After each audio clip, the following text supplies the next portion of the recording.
चलो जी, कल हर्यक वंश के बारे में थोड़ा हमने पढ़ा था, ठीक है। तो हर्यक वंश के संस्थापक कौन थे? हर्यक वंश के दूसरे जो शासक बने वो कौन बने? अजातशत्रु। पहला पितृहंता किसे कहा गया? बिंबिसार का उपनाम क्या था? और क्षेत्रोजस, ठीक है ना। इसने महाकौशल से शादी करी। कहाँ के थे वो? कौशल के, ठीक है ना। लिच्छवी के नरेश चेटक की बहन थी, बहन या पुत्री जो भी थी, चेलन से इनका विवाह हुआ था। और एक तीसरा विवाह इन्होंने पंजाब के मध्य एक प्रदेश हुआ करता था, वहाँ की क्षेमा से किया था। तो इसने अपने साम्राज्य विस्तार के लिए वैवाहिक नीति का भी क्या किया? प्रयोग किया, ठीक है ना। और वैशाली के लिए इसने युद्ध नीति अपनाई, लेकिन हार गए, मतलब युद्ध में वैशाली को नहीं मिला पाया ही। बाद में अजातशत्रु ने वैशाली को मिलाया, ठीक है, लेकिन अंग को यही मिला दिया था, बिंबिसार ने अंग को मिला दिया था। अजातशत्रु ने अपने पिताजी की हत्या कर दी। अजातशत्रु ने पहली बौद्ध संगीति भी कराई। कहाँ पे कराई भाई? राजगृह में। कब हुई? 483 ईसा पूर्व, ठीक है ना। और इसके अध्यक्ष कौन थे प्रथम बौद्ध संगीति के? महाकश्यप, ठीक है ना। तो ये सारी चीज़ याद रखेंगे। अजातशत्रु का उपनाम क्या है? कुणिक है, कणिक नहीं है कुणिक है, ठीक है ना, कणिक नहीं, ज़्यादा है वो, ठीक है तो इसके बाद कौन आएगा? अजातशत्रु के बाद शिशुनाग। नहीं भैया, आप बहुत फास्ट बन रहे ना। शिशुनाग तो उससे बड़े मौर्य बोल देते नहीं, चंद्रगुप्त मौर्य। अजातशत्रु के बाद उदयन आए। उदयन ने जो राजधानी थी वो कहाँ कर दी? पाटलिपुत्र बना दी। वैशाली से पाटलिपुत्र। वैशाली को किसने बनाया था? अजातशत्रु। पाटलिपुत्र के संस्थापक किसे कहा जाता है? उदयन को कहा जाता है। पाटलिपुत्र का जो प्राचीन नाम था वो क्या था? कुसुमपुर था। साथ ही साथ जो पाटलिपुत्र का जो वर्तमान नाम है वो क्या है? पटना। और पटना किन किन नदियों के संगम पर है? गंगा और सोंग नदियों के संगम, ठीक है ना। तो इतनी सी बात हो गई थी। इसके बाद कुछ अयोग्य शासक आए, अनिरुद्ध हो गया, मुंड हो गया और नागदासक हो गया। नागदासक को भी हमने एक उपनाम पढ़ा था उसका, दर्शक। तो ये सारी चीज़ें वनडे एग्जाम में पूछी जाती हैं। तो आगे चलते हैं आज, ठीक है ना। शिशुनाग वंश क्या है? शिशुनाग वंश। तो हेडिंग डालेंगे भैया शिशुनाग वंश। तो शिशुनाग वंश के जो संस्थापक थे, शिशुनाग वंश के संस्थापक, ये लोग भाई अधिकांश जो मान्यता है, ये लोग जो है क्षत्रिय कुल के थे। किस कुल के थे? क्षत्रिय लोग थे। तो शिशुनाग वंश का जो संस्थापक था, संस्थापक कौन था? स्वयं शिशुनाग ही था। तो इसी के नाम पर इस वंश का नाम पड़ा शिशुनाग वंश। और शिशुनाग किसका सेनापति हुआ करता था? काला नाग अच्छा, ठीक है ठीक है ठीक है, होता है ना कभी कभी। अब इससे पहले आपने काला नाग पढ़ा तो एकदम नाग ही नाग हो गए ना एक साथ। तो शिशुनाग है भाई, ठीक है ना। तो इसकी इन्होंने क्या किया, जो राजधानी कहाँ पे थी इससे पहले? पाटलिपुत्र। तो इन्होंने जो है अब राजधानी यहाँ पे, भाई ये बहुत ज़्यादा है कि इसने राजधानी यहाँ करी, इसने इधर करी। तो अब पाटलिपुत्र से इसने वैशाली अपनी राजधानी स्थानांतरित कर दी। कहाँ कर दी? पाटलिपुत्र टू वैशाली। इसने अपनी राजधानी कहाँ पे स्थानांतरित कर दी? वैशाली में कर दी। बहुत ज़्यादा प्रश्न यहाँ से नहीं आएंगे, इक्का दुक्का प्रश्न आएगा कि प्रथम बौद्ध संगीत के समय शासक कौन था? तो कौन था? अजातशत्रु था। बिंबिसार को किस उपनाम से जाना जाता है? अजातशत्रु को किस उपनाम से जाना जाता है? शिशुनाग वंश के संस्थापक कौन थे? इस प्रकार से कुछ क्वेश्चन आएंगे यहाँ पे, ठीक है ना। बाकी इन्होंने जो राजधानी चेंज करी पाटलिपुत्र से, कहाँ कर दी? वैशाली में कर दी। अब इसके बाद जो द्वितीय शासक आता है, एक पंडुक या, ठीक है ना, पंडुक करके एक नाम आता है, लेकिन उसकी कोई इतिहास में महत्व है नहीं उसका। इसके बाद जो महत्वपूर्ण शासक आता है द्वितीय शासक, उसका नाम होता है कालाशोक। क्या होता है? कालाशोक। कालाशोक अब तृतीय कहेंगे इनको, है ना। पंडुक द्वितीय हो गए, लेकिन अंतिम और महत्वपूर्ण शासकों में कौन था? कालाशोक। तो कालाशोक के समय का जो महत्वपूर्ण प्रश्न है वो ये है कि इसके समय पर द्वितीय बौद्ध संगीति हुई थी। क्या हुई थी? और शिशुनाग वंश में जो सबसे प्रतापी शासक था वो कौन था? कालाशोक ही था। तो ये शिशुनाग वंश का क्या था भाई? प्रतापी शासक था। इसी के शासनकाल में द्वितीय बौद्ध संगीति हुई थी। इसके शासनकाल में क्या हुई? सेकेंड बौद्ध संगीत हुई भाई। क्या हुई? बौद्ध संगीति हुई थी। ठीक है। अब राजधानी कहाँ पे है? इससे पहले वैशाली में है। तो इसने अपनी राजधानी में ही जो है इस द्वितीय बौद्ध संगीति का आयोजन करवाया। कहाँ पे? वैशाली में। ये प्रश्न आते हैं पेपर में कि द्वितीय बौद्ध संगीति कहाँ पे हुई? वैशाली में। कहाँ पे हुई भाई? और प्रथम बौद्ध संगीति कहाँ पे हुई थी? राजगृह या गिरिब्रिज भी कह सकते हैं आप। तो सबसे प्रतापी शासक कालाशोक। द्वितीय बौद्ध संगीति भी इसी के शासनकाल में हुई। और इसको पुराणों में या एक ग्रंथ है दिव्यवदान, तो उनमें कहा गया इसको काकवर्ण। इसका उपनाम क्या है? तो उपनाम लिखेंगे काकवर्ण है भाई इसका। ठीक है ना। इसका उपनाम क्या है? कार्क लिखते हैं मैंने। ठीक है ना। काकवर्ण। तो कालाशोक सबसे प्रतापी राजा था। इसके समय में द्वितीय बौद्ध संगीति हुई और इसका उपनाम क्या था? काकवर्ण था। ठीक है। और कोई बात है नहीं। इसके बाद क्या हुआ कि इसका जो सेनापति हुआ करता था, इसका जो सेनापति था कौन था? शिशुनाग वंश का अंतिम शासक कौन था? नंदीवर्धन। तो इसका पहले अंतिम शासक लीजिए। अंतिम शासक कौन है? नंदीवर्धन। ठीक है ना। नंदीवर्धन का सेनापति था वो महापद्मनन। क्या था? महापद्मनन। जो शिशुनाग वंश का जो अंतिम शासक था वो कौन था? नंदीवर्धन था। कालाशोक नहीं था भाई। अंतिम कौन है? नंदीवर्धन। तो नंदीवर्धन का जो सेनापति था ये अयोग्य शासक था नंदीवर्धन। और नंदीवर्धन का जो सेनापति था वो कौन था? महापद्मनन। तो महापद्मनन ने जो है इसकी अयोग्यता को देखते हुए इसकी हत्या कर दी। क्या कर दी? इसकी हत्या कर दी नंदीवर्धन की। और स्वयं राजा बन के एक नए वंश की स्थापना कर दी यहाँ पे। और कौन सा वंश आएगा? नंदवंश। इसके बाद कौन सा वंश आएगा भाई? नंदवंश आएगा। ठीक है ना। तो नंदवंश की स्थापना कर दी इसने। महापद्मनन ने नंदीवर्धन की हत्या करके नंदवंश की स्थापना कर दी थी यहाँ पे। ठीक है। और इसका प्रथम राजा कौन हो जाएगा? महापद्मनन हो जाएगा। अब होता क्या था कि कुछ मान्यताओं के अनुसार ये जो नंदवंश के शासक थे ये जो है शूद्र कुल के माने जाते हैं, निम्न। ठीक है ना। निम्न वर्ग के लोग थे। तो शूद्र वर्ग के लोग पहली बार राजा बन रहे हैं। तो इसके माइंड में चल रहा था कि मैं सभी जो है इससे पहले जो राजा बनते थे वो ब्राह्मण थे या क्षत्रिय थे। कौन थे? ब्राह्मण या क्षत्रिय थे। तो इसके मन में आया कि पहली बार हम जो है शूद्र लोग राजा बने हैं, तो इससे अब जो भी क्षत्रिय हमें दिखेंगे उनको हम क्या कर दें? सबका नाश कर देंगे। तो सभी क्षत्रियों को नाश करने का उद्देश्य था इसका। इसीलिए इसने जो है सर्व क्षत्रांतक की उपाधि धारण करी। किसकी उपाधि? उपाधि थी इसकी सभी क्षत्रियों का विनाश करने वाली। क्या? सर्व क्षत्रांतक। सर्व क्षत्रांतक। तो सर्व क्षत्रांतक की उपाधि किसने धारण करी? किसके विनाश के लिए? क्षत्रियों के विनाश के लिए। ठीक है। इससे पहले जो शिशुनाग वंश के थे तो क्षत्रियों के विनाश ही तो क्या? नंदीवर्धन जैसे लोगों का। ठीक है ना। तो सर्व क्षत्रांतक की उपाधि किसने धारण करी? महापद्मनन। इस नंद वंश के जो शासक थे ये भाई धनी लोग थे बहुत ज़्यादा। क्या थे? बहुत धनी लोग थे। इसका वर्णन हमें अलग अलग जो है किताबों में मिलता है।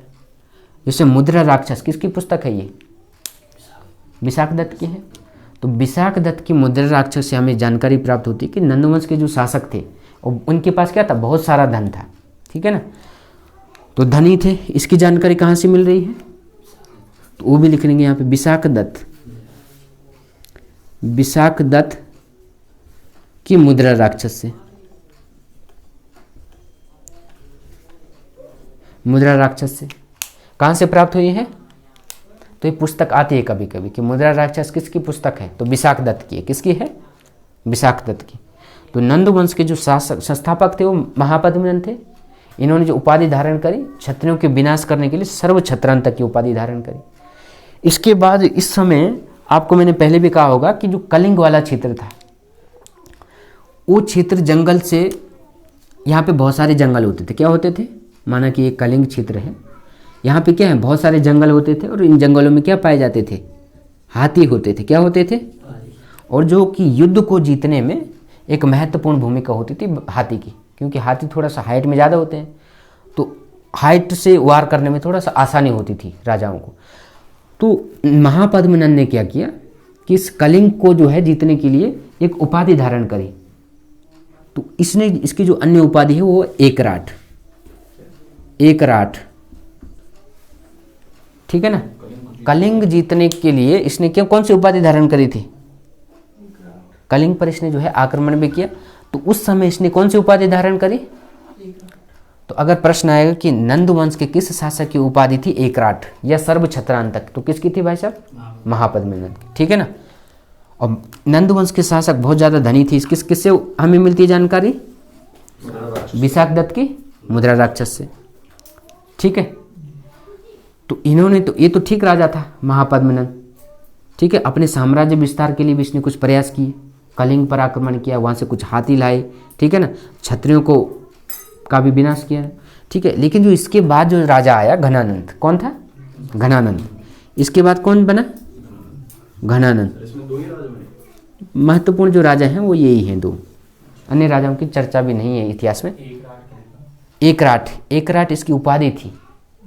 एकराट की उपाधि तब धारण करी जब कलिंग पर इसने आक्रमण किया ना, तो एकमात्र राज, ठीक है। तो इस परिप्रेक्ष्य में इसने क्या उपाधि धारण करी? एकराट की उपाधि धारण करी, एक छत्र राज के लिए, मतलब, ठीक है ना। एकराट की उपाधि किसकी थी? महापद्मनंद की। अब जो अंतिम शासक था वो कौन था? घनानंद था। और घनानंद भाई भोग विलासिता वाला था, ठीक है ना। शाम को थोड़ा 2 पैक मार दिए, थोड़ा नाच गाना हो गया, है ना, इस प्रकार का राजा था ये। तो महापद्मनंद ने जितना भी कमाया वो शाम को हजम करता गया कि आज मुझे बिस्किट चाहिए, आज शैंपेन चाहिए, है ना। तो अलग अलग ब्रांड का यूज करते थे घनानंद जी।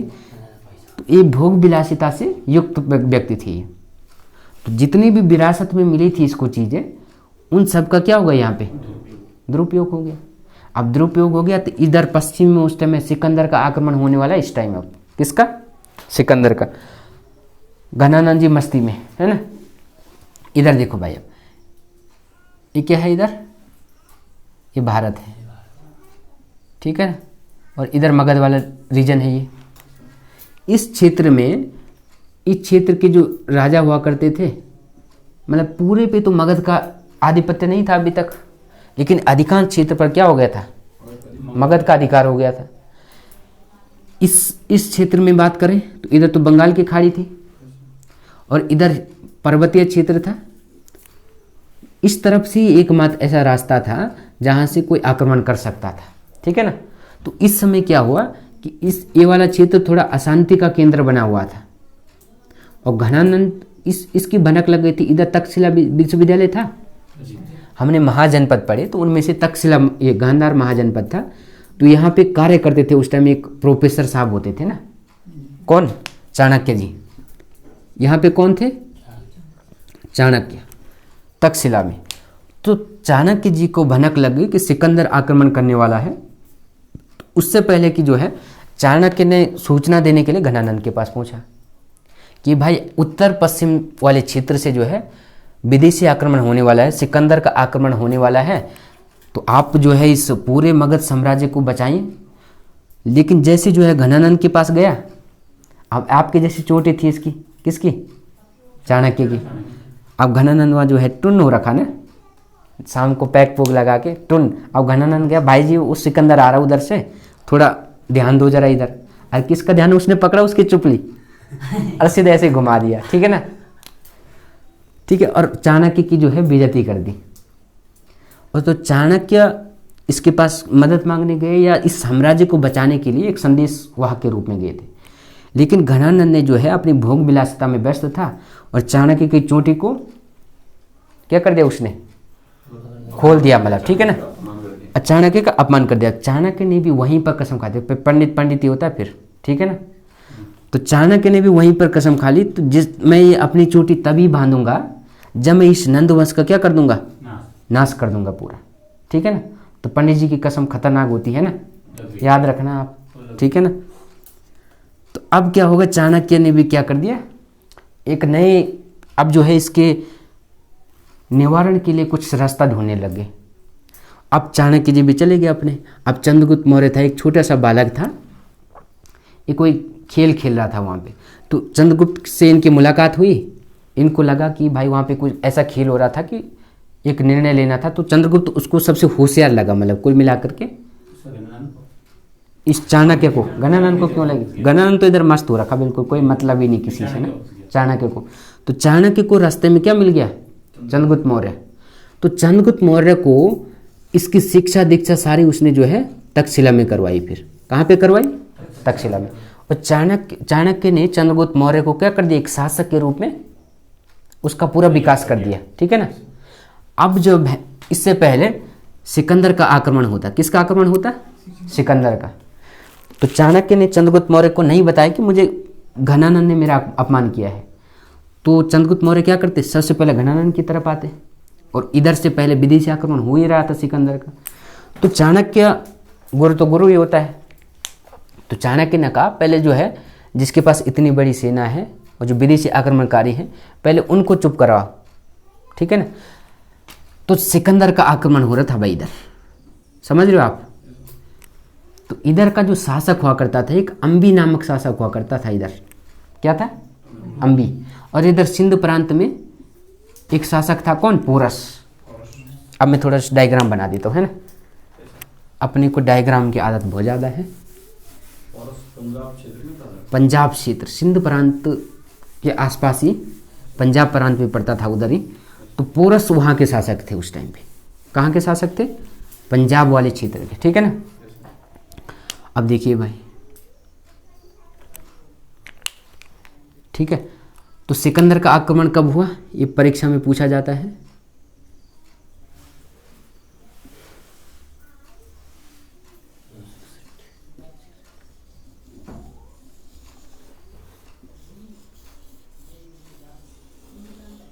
ठीक है ना।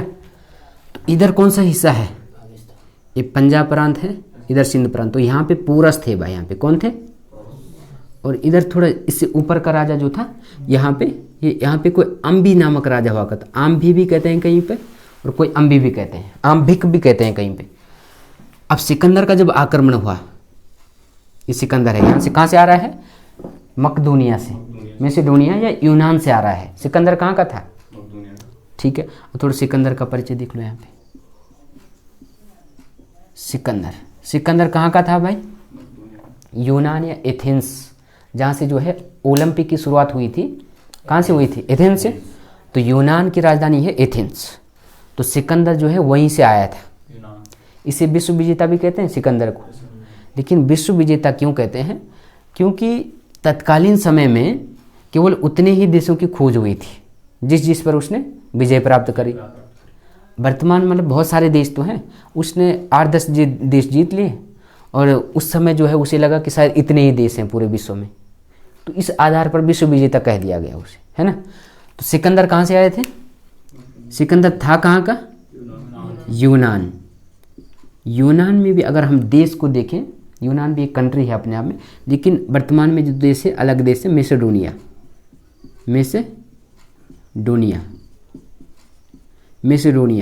इसे फारसी भाषा में मकदूनिया भी कहते हैं। क्या कहते हैं, मकदूनिया। तो सिकंदर थे भाई यहाँ के। सिकंदर जी पिताजी का नाम क्या था, फिलिप। सिकंदर के पिताजी का नाम क्या था, फिलिप था। और इसकी पत्नी का नाम क्या था, जरूरी नहीं है फिर भी याद रखूँ तो रिक्सोना, ठीक है ना, रिक्सोना। चप्पल होता ही है, अच्छा, रिक्सोना चप्पल, ठीक है। शायद इसी के नाम पे कंपनी खोल दी बाद में आओ ने, रिक्सोना, ठीक है भाई। तो इसकी पत्नी कौन थी, रिक्सोना। पिताजी का नाम फिलिप। कहाँ के थे, मैसेडोनिया। और यूनान भी कहें तो उस समय यूनान के अंतर्गत आता था सब। तो यूनान की राजधानी कहाँ है, अभी बताइए, एथेंस। मैसेडोनिया की राजधानी स्कोप्जे। अब जब विश्व भूगोल पढ़ेंगे तो वहाँ पे सारी राजधानी याद होगी आपको, ठीक है ना, सब चीज़ याद होगा धीरे धीरे। तो ये ध्यान रखेंगे बस, सिकंदर ये थे। सिकंदर का जो आक्रमण हुआ था, सबसे पहले इसने आक्रमण कहाँ किया? इस अम्बी पे, ठीक है ना। तो अम्बी भी ऐसी था, घनानंद का दोस्त, बहुत ऐसे खाने पीने वाला बंदा था ये भी, है ना। बस थोड़ी देर डांस देख लिया, किसका प्रशासन किसका कुछ, ठीक है ना। तो अम्बी को इसने जो है, अम्बी ने इसकी अधीनता स्वीकार कर ली सिकंदर की, ठीक है ना। इसने कहा भाई जी आ जाओ, कोई बात नहीं, मैं तो लड़ ही नहीं सकता, मैं थोड़ा खाने पीने की व्यवस्था बढ़िया रखना, बस हो जाएगा। तो अम्बी ने क्या किया, इसकी अधीनता स्वीकार कर दी बिना युद्ध किए, ठीक है। और साथ साथ में अब अम्बी इसका पड़ोसी राजा है पोरस का, तो अम्बी ने जितनी भी जानकारी पोरस की थी, जो भी सैन्य व्यवस्था थी, उसकी सारी जानकारी किसको दे दी? सिकंदर भैया को दे दी। अब सिकंदर ने भी क्या कर दिया, अम्बी और सिकंदर ने आगे बढ़ के पोरस पे आक्रमण कर दिया। किस पे कर दिया? पोरस। और इस युद्ध का नाम होता है हाइडेस्पीज। क्या कहते हैं इसको? हाइडेस्पीज, हाइडेस्पीज, या क्या कहते हैं? बितस्ता का युद्ध कहते हैं इसको, ठीक है ना। हाइडेस्पीज का युद्ध रख लो यार, या बितस्ता, झेलम नदी के तट पर हुआ ना बितस्ता। तो 326 ईस्वी में ये युद्ध हुआ था, 326 बीसी कहेंगे इसको, ठीक है ना। बीसी चल रहा ना अभी, हाँ अब आएगा ये, ठीक है। तो इस युद्ध का नाम क्या था? ये झेलम नदी के तट पर हुआ, और झेलम नदी को पुराणों में क्या कहा गया ऋग्वैदिक काल में? बितस्ता। तो या तो बितस्ता का युद्ध कहते हैं, और यूनानी भाषा में कहते हैं इस नदी को हाइडेस्पीज। तो हाइडेस्पीज का युद्ध कब हुआ? 326 में। और किस किस के बीच में हुआ? सिकंदर वर्सेस पोरस के बीच में हुआ। तो इसमें भाई सिकंदर ने तो जीतना ही था, सेना बहुत ज़्यादा है, और वहाँ की सेना क्या होती थी? अच्छी तरीके से प्रशिक्षित सेना होती थी, समझ रहे हो। तो इस समय जीता कौन? सिकंदर। लेकिन पोरस को अधीनता स्वीकार करने के लिए इसने विवश किया, पोरस ने बिल्कुल मना कर दिया। पोरस ने कहा, अब सिकंदर ने कहा तो आपके साथ क्या किया जाए भाई बताओ। तो पोरस का कहना था कि जो एक शत्रु के साथ व्यवहार किया जाता है तो आप वो करिए, ठीक है, लेकिन मैं आपकी अधीनता को स्वीकार नहीं करूंगा, ठीक है ना। इस बात को देख करके सिकंदर जो है इससे क्या हो गया? प्रभावित हो गया, और इसका राज्य जो है उसको दे दिया। युद्ध नहीं हुआ, प्रभावित हो गया, ठीक है ना, मोहित हो गया। अच्छा मोहित बोला आपने? अच्छा मैंने युद्ध सुना, मैंने कहा युद्ध कैसे करेगा दोबारा, ठीक है ना। तो सिकंदर जो है इसकी बातों से क्या हो गया? प्रभावित हो गया। तो जो है सिकंदर ने इसकी जितनी भी भूमि थी वो वापस कर दी, समझ रहे हो बात। तो ये प्रश्न आता है कि हाइडेस्पीड का युद्ध कब हुआ था? या बितस्ता नदी, किस नदी के तट पर हुआ था? झेलम नदी के तट पर, सिकंदर और पोरस के बीच में। अब इसके बाद क्या हुआ था? अब आगे का टारगेट था, अभी तो ये पश्चिम उत्तर पश्चिम क्षेत्र में था, अब टारगेट मेन मगध पे था इनका। कहाँ था? मगध पे। अब मगध का शासक कौन अभी? घनानंद। और इधर चाणक्य और चंद्रगुप्त चल ही रहे अपनी चाल, है ना, कि भाई जी अब यार अब क्या होगा, ठीक है। तो यहाँ पे भाई घनानंद, अब इसका नेक्स्ट जो टारगेट था वो कहाँ था? मगध। लेकिन उससे पहले चाणक्य की जो कूटनीति थी वो काम आ गई। दूसरा, यहाँ पे बहुत सारा समय हो चुका था इनको, सिकंदर के सैनिकों को, क्योंकि विभिन्न देशों को जीत कर आए थे, इराक से, मिस्र से लेकर के, ठीक है ना, इधर से तो यहाँ तक पहुँच गए थे। तो ऐसा भी तो होता है कि सैनिकों को थक भी लग जाती है ना, ऐसा तो नहीं कि सैनिक मशीन है कोई कि कंटिन्यू लड़ाई करते रहेंगे, है ना। तो एक कारण था कि सिकंदर जो है मगध पे नहीं आया, उनमें से एक कारण था कि सैनिक बहुत ज़्यादा थक गए थे, एक कारण। दूसरा कारण था कि इस समय जो ब्यास नदी थी वो काफ़ी उफान पे थी। क्या थी? ब्यास नदी को ऐसा माना जाता है कि ब्यास नदी को इनके सैनिक जो है पार नहीं कर पाए, और सैनिकों की इच्छा भी नहीं थी कि हम आगे लड़े। अब कई वर्ष 7-8 देश जीत लिए, तो 7-8 देश को जीतने में समय भी तो लगेगा। तो 15-20 साल हो गए भाई जी को यही ना लड़ाई करते करते, और किसके बच्चे वहाँ रो रहे पापा कब आएगा, गिफ्ट लाएगा, मेरा बर्थडे है कल, है ना। तो अब कैसे होगा भाई? इन्होंने एक शहर भी बसाया था, एक नगर, शहर बेबीलोन इधर, तो यहाँ पे ब्यास नदी के तट। तो ठीक है वो शहर भी देखेंगे, ठीक है ना। अब यहाँ पे हुआ क्या कि ब्यास नदी अपने उफान पे थी, और साथ साथ सैनिक बहुत ज़्यादा थक चुके थे। सैनिकों की इच्छा भी थी कि अपने घर वालों के साथ जाएं, ठीक है ना। और ऐसा माना जाता है कि उफान पे तो थी, लेकिन कूटनीति की तरीके से चाणक्य ने यहाँ पे कोई अफवाह फैला दी थी, ऐसा भी माना जाता है, कि चाणक्य ने क्या किया कि चंद्रगुप्त मौर्य को गुप्तचर बना करके इनकी सैनिकों के बीच भेज दिया और ये कहा कि अगर ये तो हिंदुस्तान क्या है, देवताओं की भूमि है, क्या है, देवताओं की भूमि। अब पता नहीं कथा कथित सवाल हो सकता है ये, लेकिन जो अधिकांश इतिहासकार मानते कि ब्यास नदी उफान पर थी और सैनिक बहुत ज़्यादा थक चुके थे, इस कारण वापस के। लेकिन एक अन्य कथन भी है, तो एक अप्रोच बनाने के लिए, ठीक है ना, कि अगर भारत में कोई भी विदेशी आक्रमणकारी आते हैं और बिना पूछे अगर आक्रमण करेंगे तो उनको बल कई प्रकार की बीमारी हो जाती है ना, दैवीय बीमारी, ठीक है ना। तो इस चक्कर से, और साथ में चाणक्य जो है, चाणक्य ने इन सैनिकों को जहर भी दे दिया था, कि खाने में जहर दे दिया था। और अफवाह क्या फैला दीजिए कि इधर जो बिना सहमति के जो क्या करेगा, आक्रमण करेगा, वो लोगों के क्या हो जाएगी, किसी को बीमारी हो जाएगी, किसी की मृत्यु हो जाएगी। इधर से जो है चंद्रगुप्त के पास क्या दे दिया, जहर दे दिया खाने में, और वो जो भी लोग आगे आगे वो मरते गए। और यहाँ सैनिकों में क्या फैल गया, एक अफवाह फैल गई कि शायद सच में ऐसा है, वहाँ कुछ ऐसा प्रकोप है। हाँ, तो इस चक्कर से क्या हो गए, सिकंदर की सेना क्या चली गई, वापस चली गई। अब सिकंदर जो है जब वापस जा रहा था, भाई कहाँ जा रहा था, वापस जा रहा था, तो इधर पड़ता है, इधर पाकिस्तान वाला एरिया है, इधर ईरान है, इधर इराक हो गया, और इधर पड़ता है तुर्की, और इधर पड़ेगा मैसेडोनिया। क्या पड़ेगा, मैसेडोनिया। दिख रहा है भाई वहाँ पे, उतना नहीं दिख पा रहा है, ठीक है, मैं उधर बना देता हूँ थोड़ा, ठीक है ना। तो सिकंदर का आक्रमण नहीं हो पाया भारत में, ठीक है ना, नहीं तो थोड़ा बहुत इतिहास जो है शायद चेंज हो जाता है ना। अब क्या पता सिकंदर भाई खा पी के चल जाता अपना यूनान, फिर ऐसा भी हो सकता था, और महान ही था तब, नहीं, ठीक है। अब ये क्या है, यहाँ पे ये भारत है, और मैं इधर से सीधे आगे का डायग्राम नहीं बना रहा हूँ, ठीक है। इधर ये पाकिस्तान वाला रीजन है, ये क्या है, ईरान वाला है, ये इराक है, और इधर ये आपका तुर्की पड़ेगा, और यहाँ पे पड़ेगा आपका क्या, मैसेडोनिया या यूनान, एथेंस वाले तो इधर पड़ते हैं थोड़ा, ठीक है। जहाँ का जो है क्या था, सिकंदर था, मैसेडोनिया का। तो रास्ते में जब ये वापस आ रहा था तो इधर से, तो इराक में एक जगह पड़ता है, कौन सा, बेबीलोन। क्या है, बेबीलोन, बेबीलोन।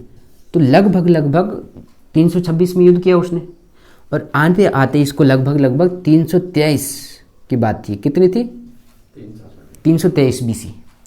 तो वापस आते आते 323 बीसी में इसकी तबीयत थोड़ा सा खराब हो गई सिकंदर की, और बेबीलोन नामक स्थान जो कि कहाँ पड़ता है, इराक में पड़ता है, तो बेबीलोन में क्या हो गई, इसकी मृत्यु हो गई, ठीक है ना, ठीक है।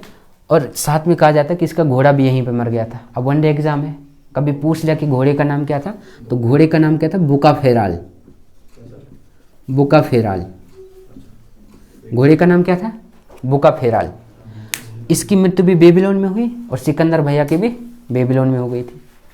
अब इसके दो सैनिक, ये क्या थे, सेनापति थे भाई, एक जल सेनापति और एक थल सेनापति था। तो इसके दो जल सेनापति थे, कौन कौन से, जल वाले थे कौन, निर्याकस। जल सेनापति कौन थे, निर्याकस थे। और थल सेनापति कौन थे, सेल्यूकस निकेटर, सेल्यूकस निकेटर जी थे। निकेटर एक टाइटल होता था, जैसे हम क्या है, हमारा मैं हूँ प्रवेश बिजलवान, तो ये क्या है, सेल्यूकस निकेटर इनकी क्या है, एक टाइटल है, सरनेम या उपाधि समझो आप इसको, ठीक है ना। तो थल सेना प्रमुख कौन थे, ठीक है। तो अब निर्याकस तो चले गए जल मार्ग से होते हुए, इसका काम क्या था, नाव नू बनाना, जो भी प्रॉब्लम आती है तो उसको देखना। अब सेल्यूकस निकेटर यहाँ पे कुछ इसको जो है क्या हो गया, थोड़ा सा शक हो गया, इसको कुछ बात का भनक लग गई कि चाणक्य ने अपनी कूटनीति के तहत ये काम किया है। तो सेल्यूकस निकेटर आएगा फिर से वापस आक्रमण करने 305 ईसा पूर्व में, वो आगे पढ़ेंगे, ठीक है ना। तो सिकंदर जब वापस जा रहा था, उसकी मृत्यु कहाँ पे हुई, बेबीलोन, कितने सन में, 323 ईसा पूर्व, ठीक है ना। सिकंदर के पिताजी का नाम फिलिप, सिकंदर के गुरु का नाम, सिकंदर का जो गुरु था वो था अरस्तु, ठीक है ना, अरस्तु है। अरस्तु गुरु कौन थे, प्लेटो, और प्लेटो का गुरु सुकरात, ठीक है ना। ये सारी याद रखने भाई, आते हैं कभी कभी, अरस्तु, अब बायोलॉजी वाले होंगे चाहे जो भी होंगे भैया, अरस्तु थे इनके गुरु, ठीक है ना। जीव विज्ञान के जनक अरस्तु, सिकंदर के जनक अरस्तु, ठीक है ना। सिकंदर के गुरु, जनक नहीं, अरस्तु, ठीक है ना। और अरस्तु के जनक ये क्या थे, गुरु कौन थे, प्लेटो, और इनके गुरु सुकरात थे भाई। तो ये क्रम से याद रखने हैं, प्लेटो के गुरु शुक्राचार्य, ठीक है ना, ये सारे याद रखने। इसका जल सेनापति निर्याकस, इसका थल सेनापति सेल्यूकस निकेटर। अब सेल्यूकस निकेटर आएगा 305, तब तक चंद्रगुप्त मौर्य अब क्या कर रहा है, इनको तो भगा दिया, अब वो घनानंद को सूतने चले गया उधर ना, ठीक है ना। अब वो घनानंद को देख रहा है उधर कि तूने मेरे गुरु की चुटिया खोली, अब तेरी खोलता हूँ, रुक जा, ठीक है ना। तब चंद्रगुप्त मौर्य इधर का अभियान करना उन्होंने शुरू कर दिया। तो इतनी बात समझ में आई, ठीक है। आगे पढ़ते हैं अगले लेक्चर में, ठीक है साहब।